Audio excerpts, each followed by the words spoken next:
नमस्ते यार, welcome to my new blog. तो कैसे हैं? I think you must be fine. अब मेरे पीछे देख रहे हो, ये बड़ा बड़ा सा जो फूल दिख रहा है, ये जनरली इस फूल के पीछे ना भी मेरी भी एक स्टोरी है। बहुत अच्छी है। मैं एक बार जो है ना एक सेमेस्टर का एग्ज़ाम देने जा रहा था, ऐसे ठंड के महीना में। तो जब जा रहा था तो मेरे घर के बगल में ना ये पीछे से फूल नहीं था, बस छोटा छोटा था। और जब मैं उधर से एग्ज़ाम देकर रिटर्न होकर लौट रहा था तो अपने घर के करीब मैं सुबह में ऑटो से 4 बजे उतरा था, सुबह मॉर्निंग में 4 बजे, 3:30-4 बजे के बीच में। तो जनरली क्या होता है कि मतलब मैं जैसे आया तो मैं दूर से उसको मतलब रोड को क्रॉस किया और मैं जा रहा हूँ किनारे किनारे। तो वहाँ पे पूरा एकदम सन्नाटा है, मतलब बीच में खाली खाली है घर और उस रोड के बीच में। तो मैं जैसे ही गया तो वो बड़ा बड़ा सा मतलब सुबह में पूरा अंधेरा था और वो वाइट चमक रहा था। मेरे मन में है कि ये भूत है। मतलब जैसे होता है ना कि जैसे उनमें जो फिल्म दिखाया जाता है, एक वाइट कलर का एक लंबा सा भूत होता है, उस तरह का एजम्पशन मेरे माइंड में बन रहा था। तो पता नहीं, डर भी लग रहा था, लेकिन हमेशा से एक आदत है कि डर का सामना करने का। तो मैं बोला कि चाहे जो हो जाए, भूत हो तो हो जाए, देखेंगे। जैसे ही नज़दीक गया, ये भी फूल खिला हुआ था। That's a lovely story. 2019 में कोरोना आई थी। मुझे बहुत अच्छी चीज़ सिखा गई। ऐसे हम लोगों को पहले मास्क पहनने की आदत नहीं थी, तब से ना पहन लेता हूँ रेगुलर, कहीं बाहर निकलता हो तो। अच्छी आदत है। लेकिन हमारे जो कुछ सिस्टम है, सरकारें हैं आती है कुछ लेके नहीं, बहुत परेशान करके जाती है। मैं एक्चुअली सदर अस्पताल सहरसा आया हूँ और अपना आधार अपडेट करने, ऑनलाइन सुविधा है अपडेट करने का, लेकिन आज 3 महीना हो गया है, हुआ नहीं। क्या ज़रूरत थी मेरे गांव को नगर निगम बनाने की? कितना सुंदर तो गांव था, लेकिन बदला क्या? कुछ भी नहीं, वैसे ही है। बस पेपर पे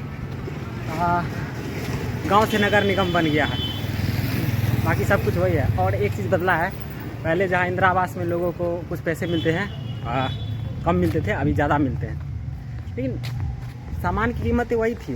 लोग मार्केट में वही उठाते थे। फाइनली आधार सेंटर आ गया हो। ये जो है ना सदर अस्पताल सहरसा के जस्ट अंदर में है DRCC office, district registration and counselling centre. वहाँ पे तो नहीं हुआ, वहाँ पे बोला कि नहीं होगा, वहाँ पे भी बोला 3 महीने के बाद होगा।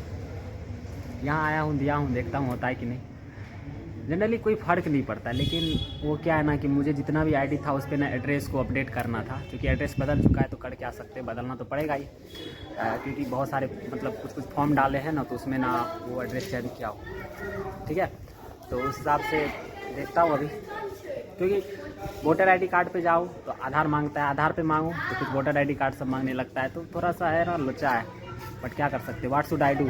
मुझे तब तक बैठने के लिए कहा गया, मैं तब तक घूमता हूँ ये अस्पताल, देखता हूँ, क्योंकि कराना तो जानते हैं बाहर से सरकार या कोई भी कितना भी चेंज कर ले, लेकिन अंदर से बहुत चीज़ें खोखली ही रहती है। अब मेरे पीछे इतना बड़ा अस्पताल देख रहे हो, और इन अस्पताल की एक सबसे छोटी जो कमी है, जनरली इंसानों को सबसे बड़ी प्रॉब्लम क्या होती है, जो कोई अगर बीमार होता है तो उसकी पेट से उसकी समस्या शुरू होती है। और इस अस्पताल में मुझे एक बच्चे को दिखाने लाया था, रिलेटिव का बच्चा था, तो उसमें जो मेन होता है ना पेट के लिए अल्ट्रासाउंड, वो वही नहीं था। तो है, बाहर से हम कितना भी दिखा ले कि चकाचक, लेकिन अंदर से बहुत कुछ खोखला ही रहता है। नो डाउट पहले की तुलना में ज़्यादा सुविधा हुआ है यहाँ पे, बट कुछ बेसिक इंफ्रास्ट्रक्चर की अभी भी यहाँ पे ज़रूरत है। मुझे लगता है पहले से बहुत ज़्यादा सुधार हुआ, आई थिंक बहुत सारी चीज़ों में प्रोग्रेस हुआ है, लेकिन जो कुछ बेसिक चीज़ें है ना यहाँ पे छूट रही है। खैर ये तो हर शहर का हाल है, मेरा क्या है, ये तो पूरे ऑल इंडिया का हाल है, और हम लोगों को आदत लग चुकी है। एंड फाइनली मैं पहुँच गया अपने अड्डे पे, मैंने मेरा जो परमानेंट जगह है वहाँ पे।